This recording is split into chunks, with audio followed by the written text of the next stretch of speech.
jarige.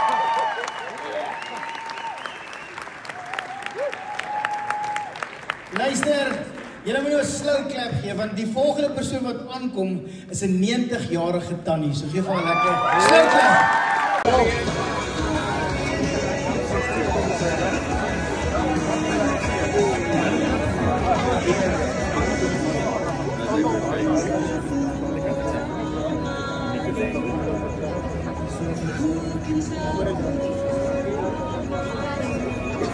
Kom volgens van julle geloof en julle liefde vir God die Vader, doop ons julle in die naam van die Vader, die Seun en die Heilige Gees. 1, 2, 3.